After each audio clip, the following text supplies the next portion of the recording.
Sesi mengaji, belajar Islam lebih dekat.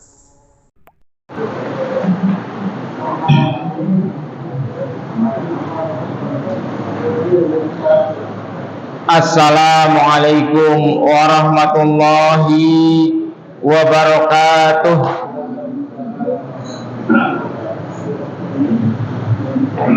Alhamdulillah, assalatu wassalamu ala rasulillah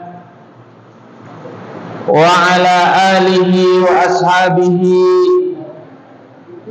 wa man walah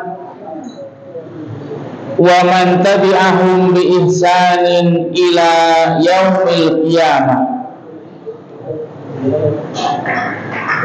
Qala Allah ta'ala ya ayyuhalladzina amanu taqullaha haqqa tuqatihi wa la tamutunna illa wa antum muslimun. Amma ba'd. Alhamdulillah, kita bersyukur kepada Allah Subhanahu wa ta'ala yang telah memudahkan urusan-urusan kita, memudahkan langkah kita ke rumah Allah, memudahkan kita untuk melakukan sesuatu yang besar di dalam Islam, yakni talabul ilm, menuntut ilmu.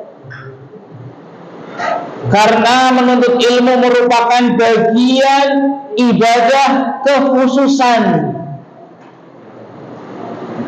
yang Allah khususkan bagi kaum muslimin. Allah janjikan keutamaan yang khusus bagi mereka yang hadir di majelis ilmu. Dan kita ketahui, kita melihat bersama kaum muslimin yang bersemangat untuk hadir di majelis ilmu sangatlah sedikit, baik kajian di tempat ini ataupun di tempat-tempat yang lain, dibandingkan dengan mereka yang tidak hadir. Antara kaum muslimin yang hadir di majelis ilmu dengan yang tidak itu mungkin seperberapa ya? 0,0 ya. Nggak ada 1%-nya. Ya, kalau 1% itu 1:100. Di antara 100 orang mungkin 1 orang. Ini nggak ada, 0, bukan berarti kita meremehkan mereka, mencela mereka, bukan. Justru kita harus merasa bersyukur. Ya. Saya mengingatkan para jamaah untuk mensyukuri nikmat tersebut, bukan untuk nyombongkan diri. Saya ikut hadir itu, bukan. Jadi yang anak ingatkan itu agar kita mensyukuri nikmat tersebut. Di antara sekian banyak kaum muslimin, kita sekian persennya yang bisa hadir di majelis ilmu. Dan hal tersebut semata-mata karunia dari Allah Subhanahu wa ta'ala, benar-benar hidayah dari Allah. Karena kita ketahui hidayah itu di tangan Allah Subhanahu wa ta'ala. Nah, kita bersyukur kepada Allah. Bukannya kita semakin menuntut ilmu semakin sombong, semakin untuk meremehkan orang, untuk menghinakan orang lain, bukan. Jangan, itu salah ya. Semakin kita mengenal ilmu, kita akan semakin bersyukur ya. Semakin kita itu banyak tidak tahunya. Bahkan ilmu Allah yang diberikan kepada seluruh manusia, ilmu Allah yang diberikan kepada seluruh manusia itu ibaratnya jarum itu dicelupkan di dalam lautan, kemudian diangkat, nah itulah. Karena apa? Yang lainnya masih banyak ilmu Allah Subhanahu wa ta'ala. Jemaah rahimani wa rahimahullah.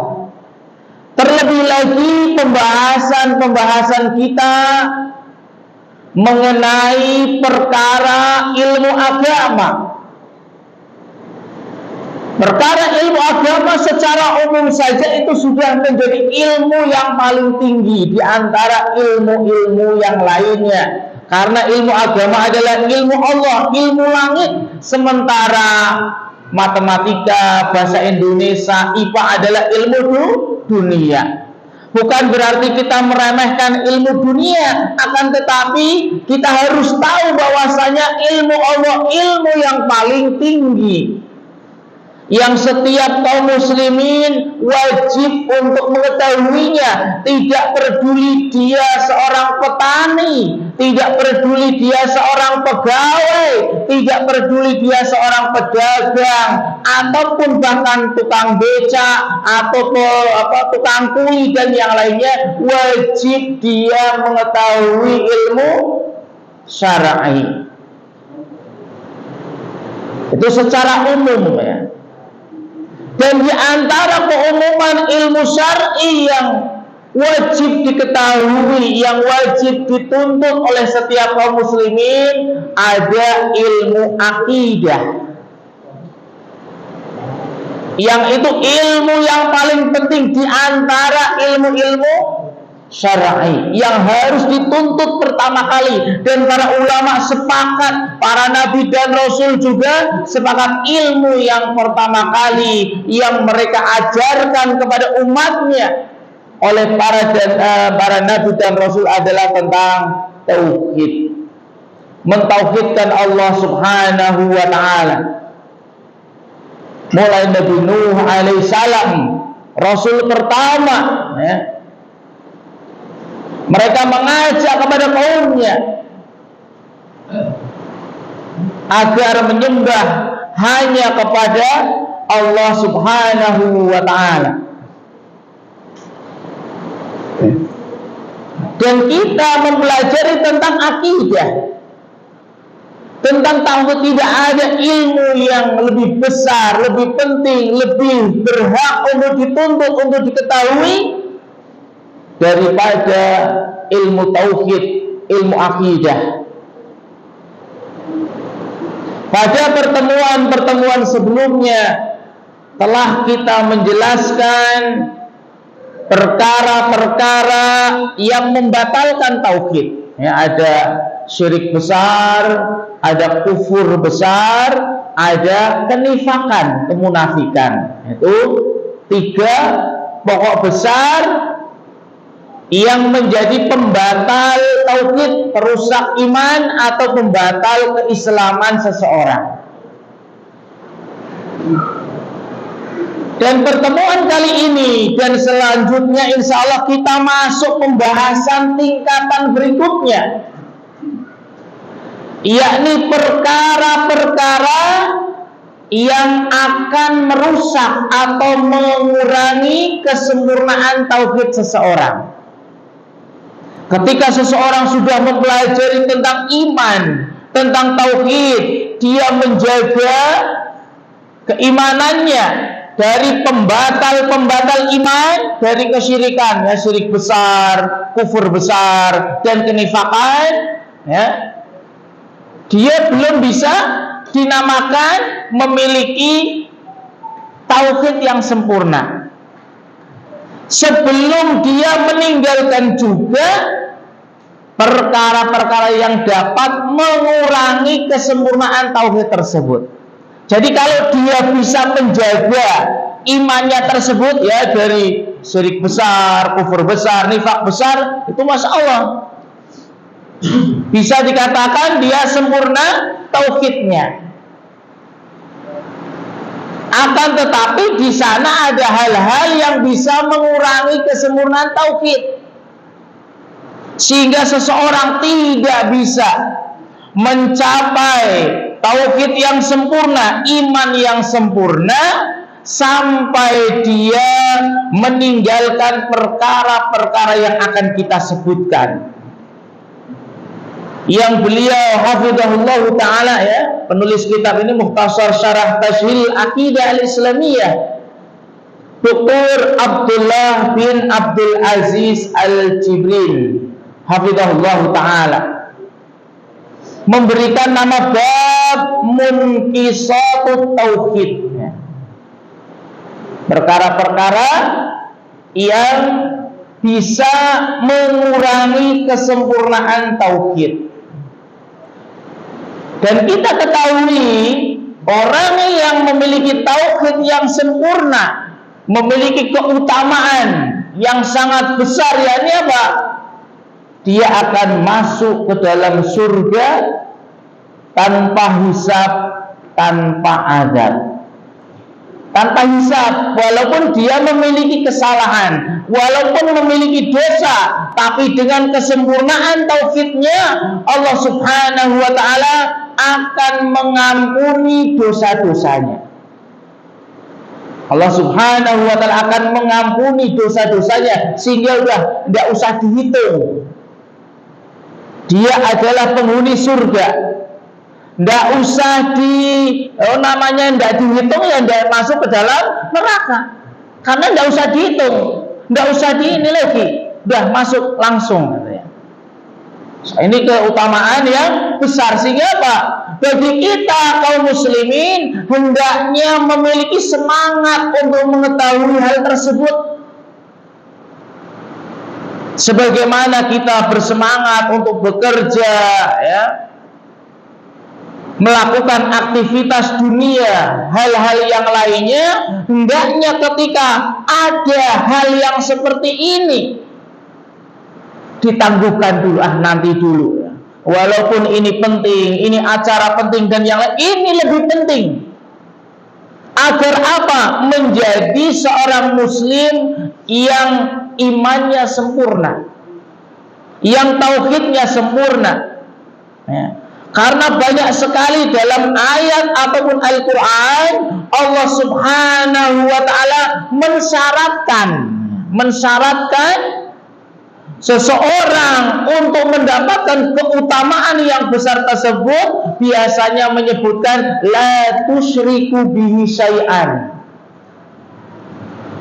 Ya, ini syaratnya apa?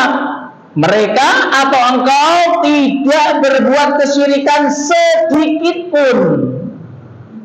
Bukan tidak berbuat kesyirikan secara umum, tapi sedikit pun, baik syirik yang besar ataupun syirik yang kecil, sedikit pun dia tidak melakukan, baru dia akan mendapatkan keutamaan-keutamaan yang sangat banyak. Di antaranya adalah bisa masuk surga tanpa hisab, tanpa adab. Dan pembahasan yang pertama, hal yang beliau akan dijelaskan yang menjadi penyebab seseorang tidak bisa mencapai tauhid yang sempurna adalah tentang al-wasailul lati tusilu ila syirkil akbar, wasilah-wasilah atau perantara-perantara yang akan menghantarkan menuju syirik besar. Bukan melakukan syirik besar, tapi jalannya, ya, jalan-jalan yang akan menuju ke sana, ya. Nah, jalan-jalannya banyak. Misalnya ingin pergi ke Kajen, ini lewatnya Wasen bisa, ya, lurus bisa, atau lewat Bodeh bisa, atau ke Jakarta dulu juga bisa. Yang penting nanti muter lagi sampai ke sana. Begitu juga seseorang terjerumus kepada syirik besar, itu banyak perantaranya. banyak wasilahnya. Nah, ini harus dijelaskan. Karena nanti kalau sudah dijelaskan, kita akan paham betul. Banyak kaum muslimin tidak paham. Kalau tidak mau kita katakan mereka tidak tahu, minimal kita katakan belum paham, ya. Halusnya seperti itu, ya. Nah, bagaimana mereka akan paham? Hadir di majelis ilmu saja mereka tidak mau, atau malas, ya, atau yang lainnya, ya. Qala al-mu'allif rahimahullahu ta'ala, lima kana syirkul akbaru a'dhamu dhanbin usiyallahu bihi. Sebagaimana sudah kita jelaskan, ya, tentang syirik besar adalah merupakan sebesar-besarnya dosa, ya. Kata Allah Subhanahu wa taala, inna syirka la zulmun azim. Sesungguhnya kesyirikan adalah dosa yang paling besar, bahkan dosa besar yang paling besar, yang Allah Subhanahu wa taala didurhakai karenanya, ya, didurhakai, dimaksiati dengan syirik besar. Itu sudah kita jelaskan. Haramallahu wa rasuluhu sallallahu alaihi wasallam kulla qaulin aw fi'lin yu'addi ilaihi. Dan Allah Subhanahu wa taala dan Rasul kita Muhammad sallallahu alaihi wasallam telah mengharamkan, ya, telah mengharamkan, tidak membolehkan semua ucapan ataupun perbuatan, ya, baik ucapan ataupun perbuatan, perlakuan anggota badan yang menghantarkan kepada syirik besar. Jadi syirik besarnya diharamkan, hal-hal yang menuju ke sana juga diharamkan, ya. Misalnya apa? Oh, di Sibeduk ada operasi, ya, operasi motor lah, ya. Ada orang mau ke sana, oh jangan lewat sana, ya. Jadi wasilah menuju ke sana sudah dilarang, jangan ke sana, nanti kamu kena tilang. Jadi jalan-jalan untuk menuju kesyirikan itu telah Allah Subhanahu wa taala haramkan, begitu juga Rasulullah sallallahu alaihi wasallam. Jadi perlu dipahami, yang mengharamkan perantara menuju kesyirikan, dosa yang paling besar adalah Allah. Sehingga apa yang kita jelaskan berupa pengharaman tersebut, dosa-dosa yang paling besar tersebut adalah Allah yang mengharamkan. Sehingga bagi kaum muslimin yang mereka menginginkan kebenaran, yang mereka menginginkan keislaman yang benar, kemurnian iman yang benar, sebagaimana Rasulullah SAW ajarkan kepada para sahabat, tidak ada alasan untuk menolaknya. Tidak ada alasan lagi ketika disampaikan dalil dari Al-Quran ataupun sunnah yang benar. Tidak ada alasan, oh itu bukan kelompok saya, oh itu bukan orang saya, oh itu orang Kajen yang menyampaikan, bukan orang sini. Tidak seperti itu, ya. Bagi kaum muslimin, tentunya mereka yang menginginkan kebenaran akan syariat Allah Subhanahu wa taala, tentunya dia akan mengikuti Allah. Tentunya dia akan mengikuti perintah Rasulullah Shallallahu Alaihi Wasallam, dan hal tersebut bisa di cross check, ya, bisa di apa intinya, dicek lah istilahnya, dicek benar nggak ini ucapan ustadznya itu, ya, bisa dicari, nggak ditutup-tutupi, ya. Dakwah Ahlus Sunnah, dakwah Salafiyah itu tidak ditutup-tutupi, ya. Terbuka, ya, terbuka bagi siapapun yang ingin bertanya, tidak istilahnya tidak menerima, ya, Ini sangat terbuka sekali. Ayaqumu sababan fi wuqu'il muslim fihi. Allah dan juga Rasul kita Muhammad sallallahu alaihi wasallam mengharamkan ya sesuatu yang akan menjadi sebab kaum muslimin terjatuh ke dalam kesyirikan. Ya, Allah Subhanahu wa taala mengharamkan sesuatu yang akan menjadi sebab bukan terjatuh, belum terjatuh ya, tapi sebabnya saja sudah Allah haramkan.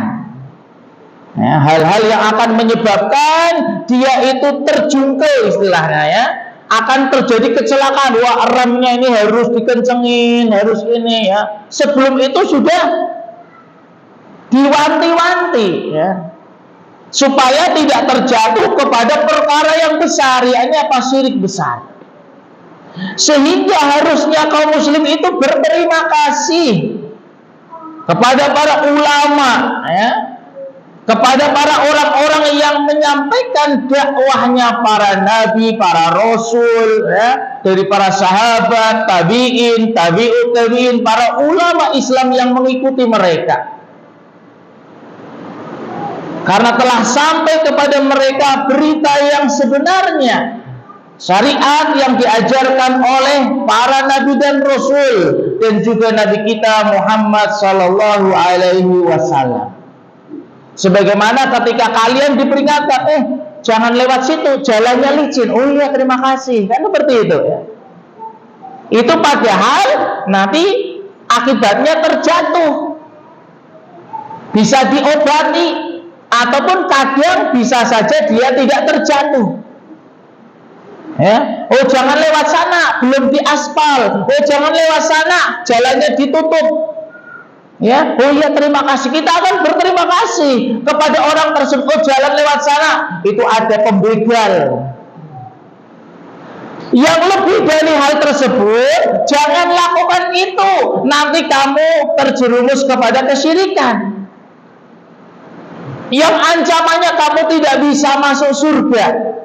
Yang ancamannya kamu akan disiksa dalam siksaan yang pedih kekal selama-lamanya. Bukankah harusnya tambah berterima kasih?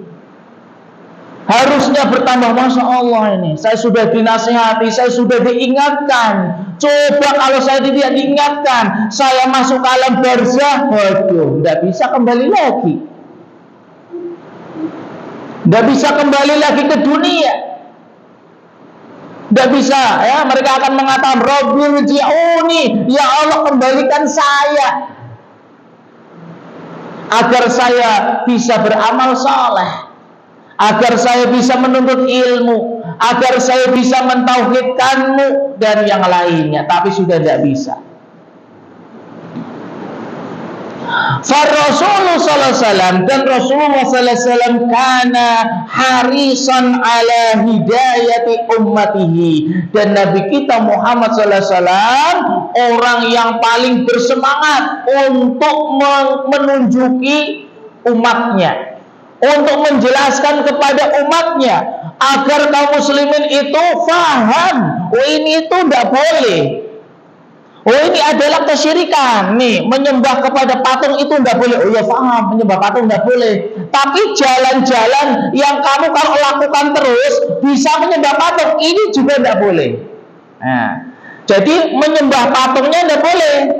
Nah, perbuatan-perbuatan yang kalau dilakukan terus-menerus dia bisa menyembah kepada patung, itu juga tidak boleh. Nah, itu namanya wasilah, perantara.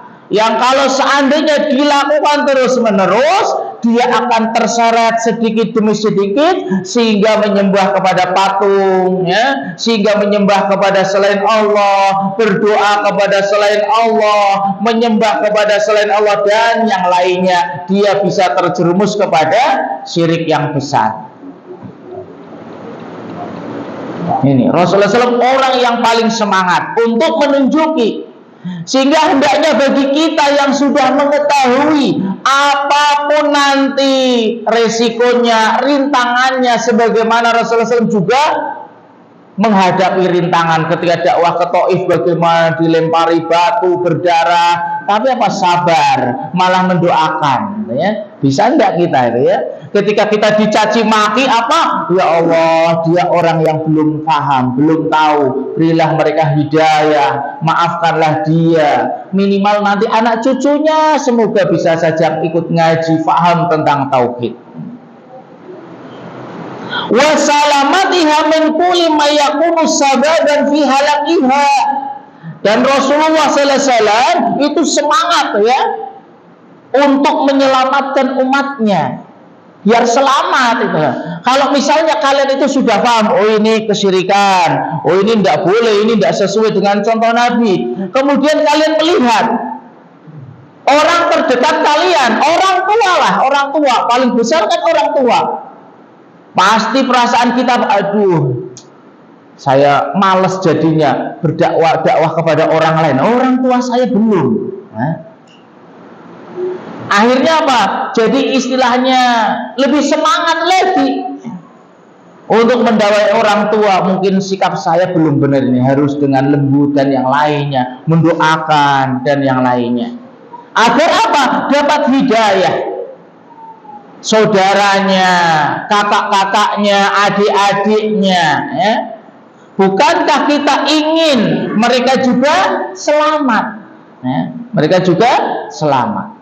Sebagaimana Rasulullah SAW itu sangat bersemangat untuk memberikan petunjuk, penjelasan kepada umat dan menyelamatkannya supaya tidak terjatuh kepada kebinasaan.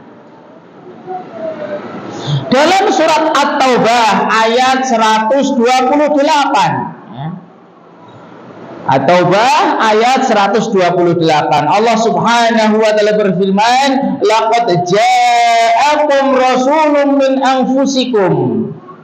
Sungguh, ya, telah datang kepada kalian seorang rasul, yakni tidak lain Nabi kita Muhammad sallallahu alaihi wasallam. Min anfusikum, dari jenis seperti kalian. Ya, sama, bukan dari golongan jin, bukan dari golongan hewan, bukan, tapi golongan seperti kalian. Azizun alaihi ma'anittum, mereka merasa berat apa yang dirasakan oleh kaum muslimin.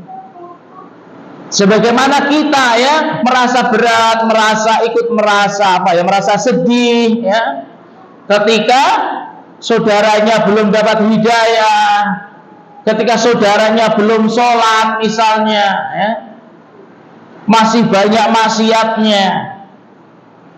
Mereka begitu juga Rasulullah sallallahu alaihi wasallam ketika melihat kaum muslimin mereka berbuat kesyirikan, menderita juga merasa berat, ikut merasakan sakit, ya, ikut menderita. Karena apa? Rasa sayangnya beliau kepada umat. Harisun alaikum bil mu'minina raufur rahim. Harisun pun juga sangat bersemangat untuk memberikan hidayah kepada kalian, kepada para sahabat, kepada umatnya. Ya, sangat bersemangat, makanya apa? Kita juga harus bersemangat untuk memberikan petunjuk kepada orang-orang yang kita cintai, ya, mendidiknya, mengarahkannya, ya. Dan terhadap orang-orang mukmin raufur rahim, sangat sayang, sangat lemah lembut, ya, kepada orang-orang mukmin, kenal ataupun tidak kenal.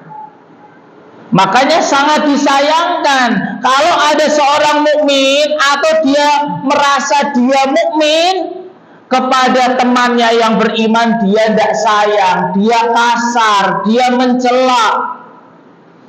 Sekalipun dia berbuat kesalahan, tidak boleh kasar. Berbuat kesalahan, berbuat maksiat, tugasnya apa kita? Menasehati. Ingat itu, ya.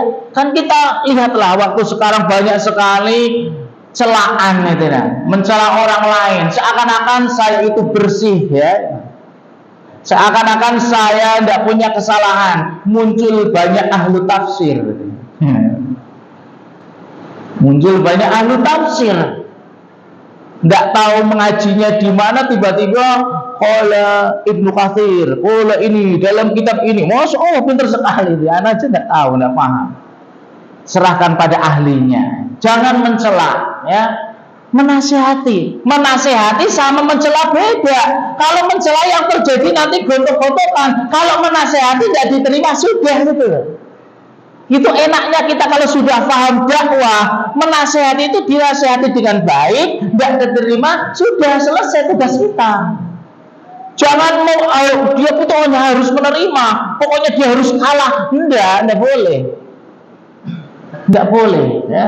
Didoakan terus ya, tidak menerima didoakan dengan lemah lembut dan yang lainnya ya. Ini yang harus kita pahami ketika terjadi hal tersebut, dan itu bagian dari ujian kita sekalian terhadap orang mukmin, Raufur Rahim, sebagaimana contoh Nabi kita Muhammad sallallahu alaihi wasallam.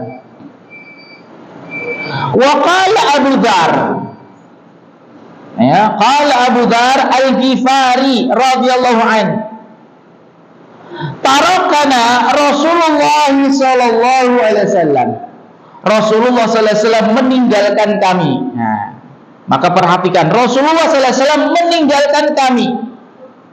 Wa ma ta'irun, tidaklah satu burung, ya, tidak ada satu burung pun, yuqallibu janahaihi, yang mengepakkan kedua sayapnya, fil hawa, di angkasa, illa wa huwa yadhkuruna minhu ilman, melainkan Rasulullah sallallahu alaihi wasallam sudah menjelaskan kepada kami tentang ilmunya.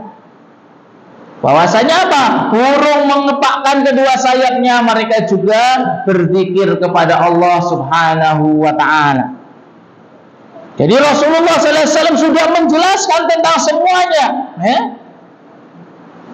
Wa qala Rasulullah sallallahu alaihi wasallam, kemudian beliau melanjutkan bahwasanya Rasulullah sallallahu alaihi wasallam pernah bersabda, ma baqiya syai'un, tidak ada sesuatu pun, yuqarribu minal jannah, yang akan mendekatkan seseorang ke dalam surga, wa yubaidu minan nar, dan menjauhkan dari api neraka, illa bayyana lakum au buyyina lakum, melainkan Rasulullah sallallahu alaihi wasallam sudah menjelaskan kepada kalian atau sudah dijelaskan kepada kalian. Jadi tidak ada satupun di sini syai', ya, perkara yang kecil apapun dalam agama Islam, melainkan Rasulullah sallallahu alaihi wasallam telah menjelaskan kepada umatnya, ya, kepada umatnya, yakni sesuatu yang mendekatkan ke surga, amalan-amalan yang paling kecil lah, yang dianggap remeh, yang itu mendatangkan pahala, sudah Rasulullah SAW jelaskan kepada para sahabat. Dan juga hal-hal yang akan mendekatkan dia kepada api neraka, ya, atau menjauhkannya supaya jauh dari api neraka, atau mendekati, telah Rasulullah SAW jelaskan kepada umatnya. Tinggal bagaimana kita bersemangat, bersabar, hadir di majelis ilmu untuk mengetahui hal-hal tersebut yang telah dijelaskan oleh Rasulullah SAW kepada para sahabatnya, dengan mendengarkan ayat ataupun hadis yang sahih dari para dai. Ini yang kita sampaikan, dan insyaallah kita lanjutkan ba'da Isya, insyaallah biidznillah taala. Allahumma shalli ala Muhammad wa ala alihi wa ashabihi ajma'in. Assalamualaikum warahmatullahi wabarakatuh.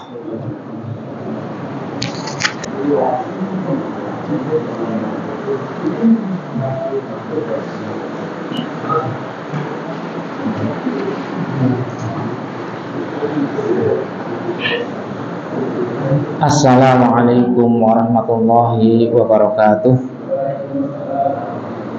Alhamdulillah hamdan katsiran thayyiban mubarakan bih kama yuhibbu rabbuna wa yarda.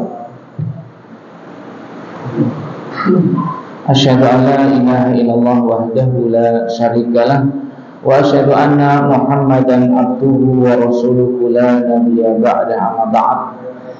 Kita lanjutkan bahwasanya tadi sudah kita jelaskan Rasulullah sallallahu alaihi wasallam meninggalkan kita dalam keadaan syariat risalah yang Allah perintahkan kepada Rasul kita Muhammad sallallahu alaihi wasallam untuk disampaikan kepada umat telah disampaikan semuanya. Sebagaimana tadi Rasulullah sallallahu alaihi wasallam telah mengatakan, ma baqiya syai'un, tidak ada sesuatu pun, tidak tersisa sesuatu pun hal yang mendekatkan yuqarribu minal jannah, mendekatkan ke surga, wa yubaidu anin nar, menjauhkan dari api neraka, supaya dekat ke pintu surga dan jauh dari siksanya Allah. Illa buyyina lakum, melainkan telah dijelaskan kepada kalian, telah dijelaskan kepada kita, telah dijelaskan kepada umat, telah dijelaskan kepada umat. Tinggal kita tahu apa tidak, penjelasan tersebut telah sampai kepada kita atau belum, sehingga kita mencari hal-hal apa saja yang Rasulullah SAW menjelaskan bisa mendekatkan ke surga, amalan-amalan yang benar, amalan-amalan yang mendekatkan ke surga kan amalan yang benar, bukan amalan yang tidak diperintahkan. Dan amalan yang menjauhi dari api neraka adalah amalan yang dilarang, diperingatkan supaya jangan dilakukan. Kita harus tahu bagaimana dia menuntut ilmu. Akan semangatnya Rasulullah SAW juga dijelaskan dalam hadis riwayat Imam Bukhari dan Muslim. Semangatnya beliau, dan ini juga sebagai nasihat, patut kita renungi hadis-hadis ini supaya kita bersemangat dalam menuntut ilmu, terutama menuntut ilmu tentang akidah. Jangan akidahnya biasa-biasa saja, yang lain lebih unggul, tidak boleh. Itu memang aturannya seperti itu, kaidahnya seperti itu. Ilmu akidah itu paling semangat, paling diketahui dulu. Jangan sampai kita harus mempelajari ini dulu, ini yang kelompok akidahnya tidak tahu. Ini salah itu.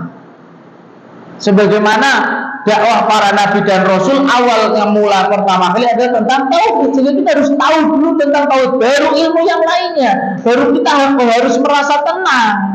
Sebelum kita paham tentang sunnah, tentang tauhid, harusnya kita tidak merasa tenang. Kita harus tahu itu, harus dibaca, harus membaca, beli bukunya atau yang lainnya, dengar ceramah. Hadis riwayat Imam Bukhari Muslim.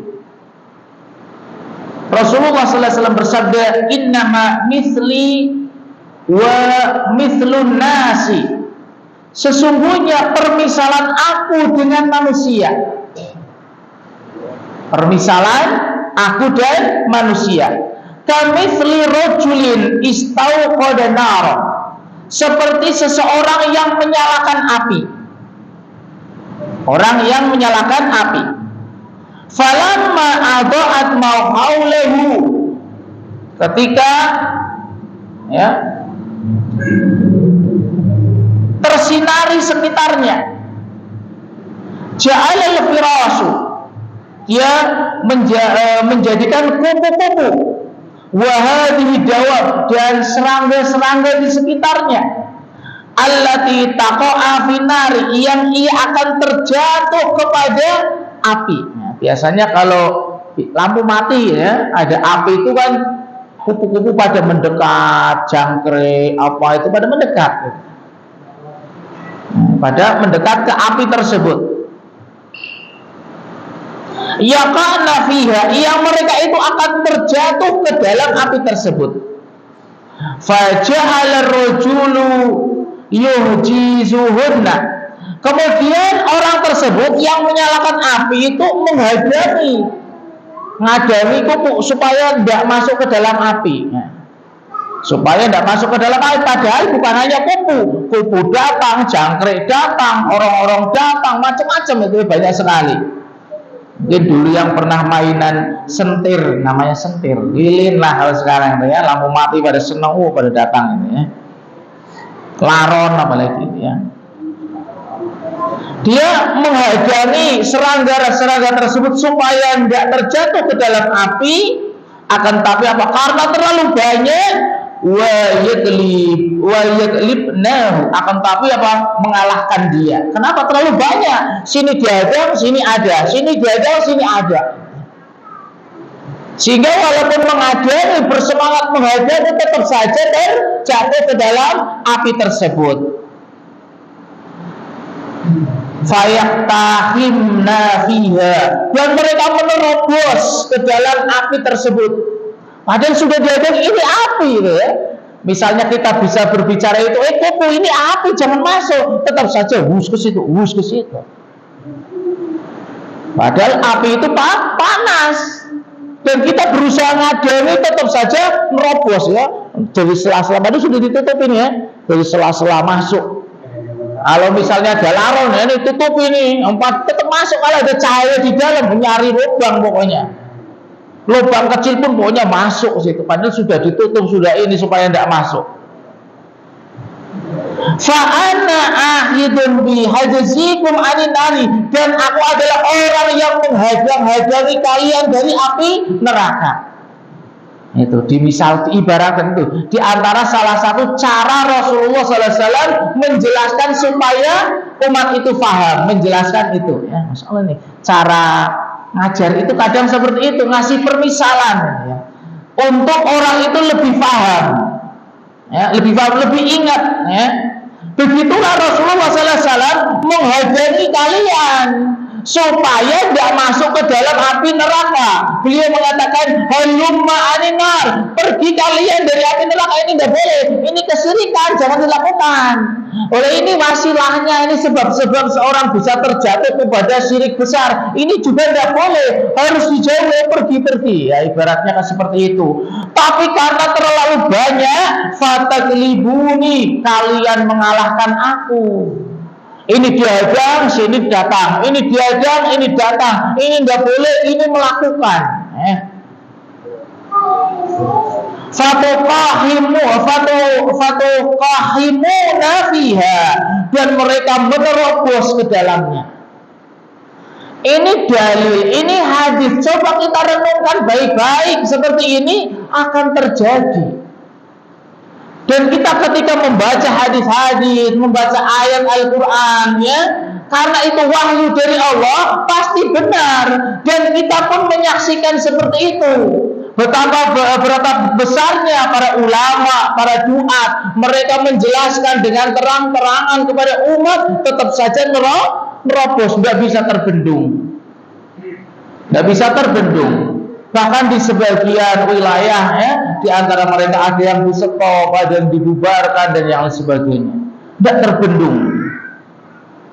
Dan benar ya sabda Rasulullah Sallallahu Alaihi Wasallam. Rasulullah Sallallahu Alaihi Wasallam, sehingga Rasulullah Sallallahu Alaihi Wasallam hama jaga dan tauhid, mereka menjaga sisi-sisi tauhid. Ya, istilahnya kalau jaga barang itu ya, di sini dilus-lus, ini dikasih kain biar tidak kotor dan yang lainnya. Begitulah Rasulullah SAW. Dari sebelah sini harus dijaga, sebelah sini dijaga atas bawah supaya terjaga. Sebagaimana kita memiliki barang itu dijaga, dilus-lus, diserbeti, ya, dicuci, ya. Ketika punya motor baru, itu ibaratnya seperti itulah, biar mudah dipahami. Ya. Min kulli ma yuhadimu, dari segala apa yang akan menghancurkan tauhid tersebut. Ya, pintu-pintu yang bisa menghancurkan tauhid, menghancurkan iman, itu dijaga, dijelaskan, ini tidak boleh. Ditutup rapat-rapat istilahnya. Dari hal-hal yang paling kecil tidak boleh. suhu atau hal-hal yang mengurangi, bukan merobohkan. Kalau merobohkan ibaratnya itu syirik besar, kufur besar, kenifakan. Adapun yang bisa mengurangi kesempurnaan tauhid, begitu juga beliau jaga, ya. Wasaddaqul tariqin yu'adi ila syirki. Beliau menutup semua jalan-jalan yang akan menghantarkan kepada kesyirikan, walau min ba'idin, dari jauh sebelumnya. Seandainya misalnya di Cibeduk ada ada stopan, ada hal yang perlu diperingatkan, ada operasi atau yang lainnya, dari sini sudah diperingatkan. Atau jalannya rokel, jangan lewat sini, ya. Dari awal-awal sudah diperingatkan. Begitu juga Rasulullah SAW, ya, jauh-jauh sebelumnya memperingatkan. Ya, nanti akan kita jelaskan, ya.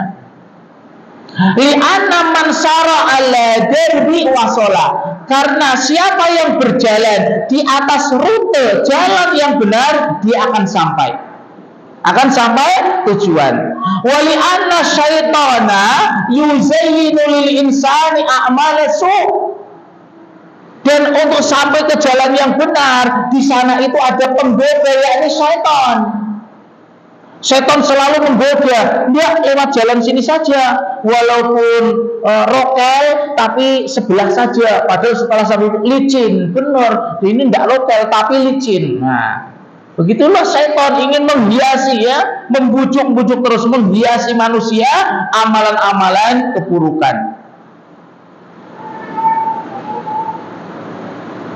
Wa yatadarraju bihi minasyai' ilal aswa' syai'an fa syai'an. Ini pinternya syaitan itu apa? Dia itu tidak menggoda langsung, kamu ini sembah patung, tidak seperti itu.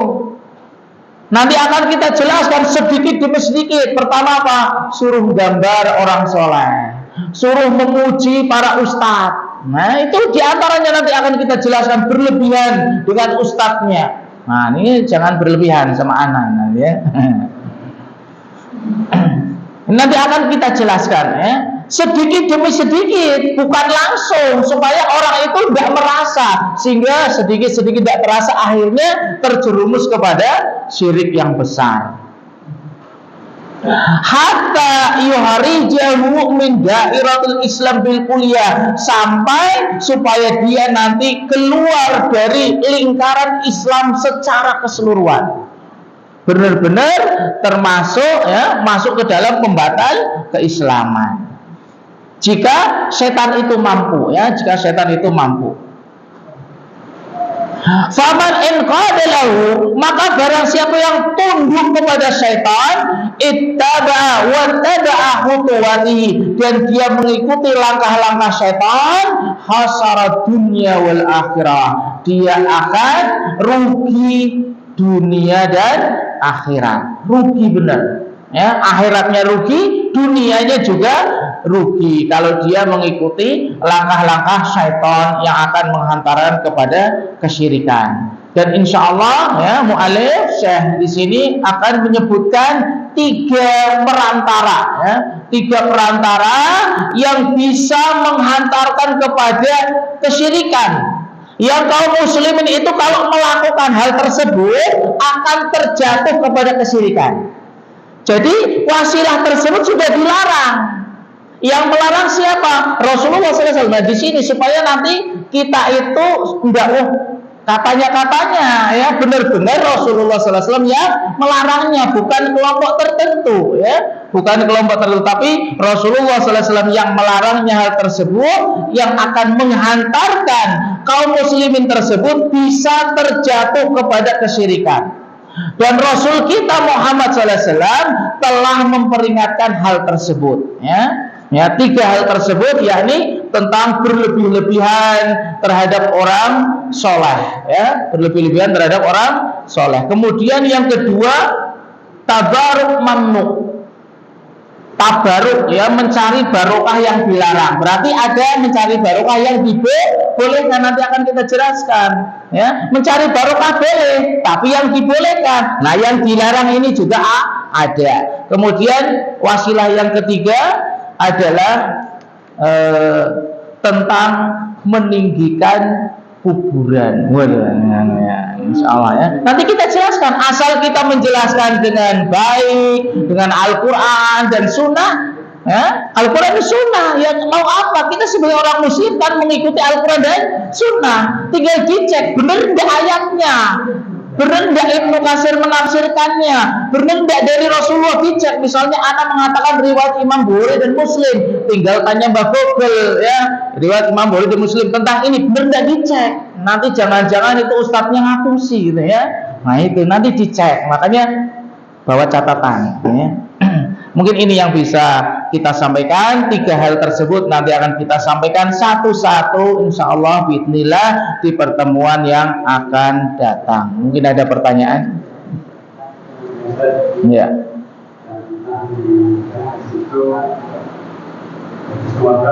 Apa?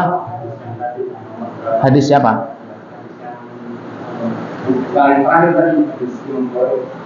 Yang terakhir Imam Bukhari. Di sini sudah disebutkan ya. Tinggal dicek. Misalnya kalian cuma ngetik haluma, nah itu ya. Haluma itu sih sudah keluar brrrr gitu ya. Itu enaknya sekarang seperti itu. Enggak kayak Syalbani ya, nyari dia hafalan. Imam Bukhari juga menghafal. Beliau hafal 200.000 hadis. Hadis yang dhaif, hadis yang sahih, hadis yang munkar, yang enggak asal usulnya kelotok. Kalau anak enggak hafal. Kalau anak harus nyari, tanya ya. Ada aplikasi, anak punya aplikasinya untuk merujuk ya. Biasanya dicari. Kalau anak cukup, misalnya seperti anak itu cukup mencari di mana letaknya Imam Bukhari Muslim. Oh ya ada. Tapi nomornya anak seringnya tidak mencatat. Kanan, kiri, atas, anak tidak hafal ini. Ya. Minimal Imam Bukhari dan Muslim dan hadisnya benar itu ya.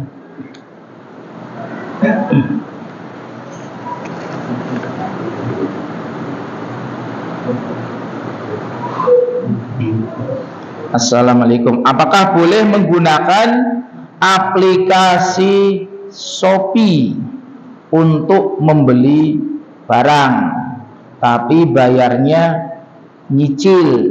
Anda tidak tahu ini ya.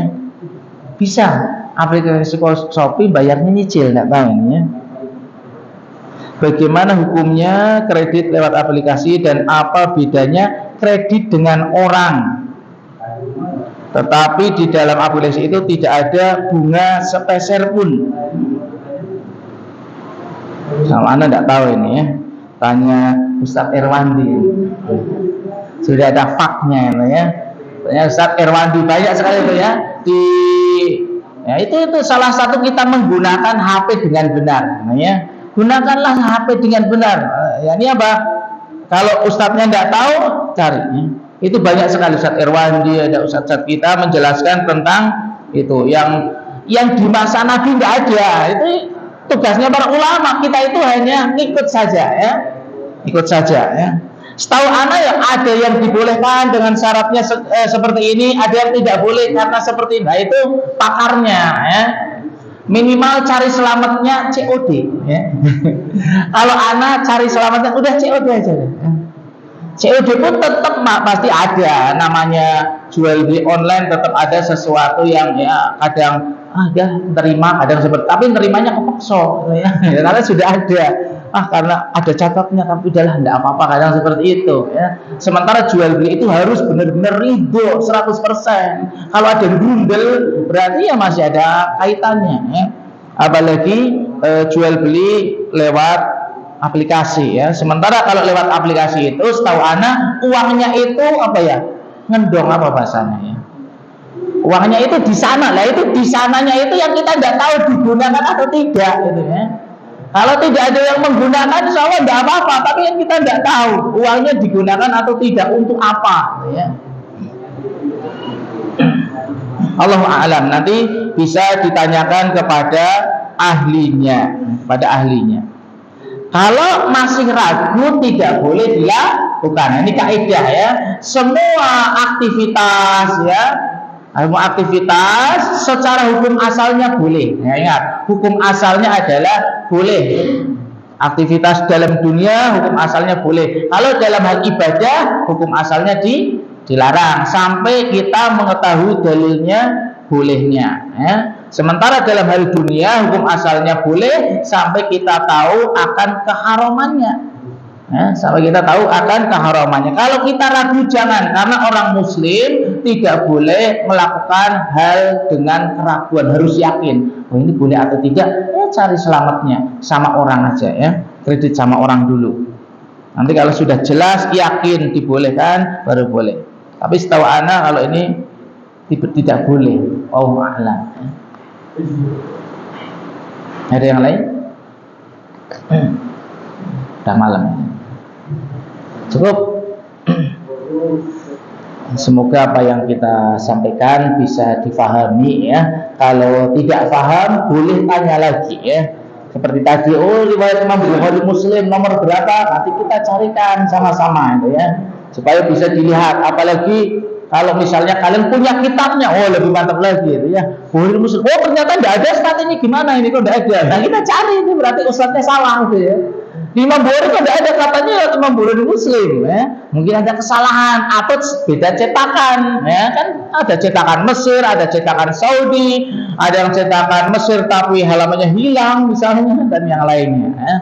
Itu juga harus dipahami. Allahumma inna nas'alukal huda wa tuqa wal afafa wal ghina. Subhanakallahumma bihamdika asyhadu an la ilaha illa anta astaghfiruka wa atubu ilaik. Assalamualaikum warahmatullahi wabarakatuh. Thank you.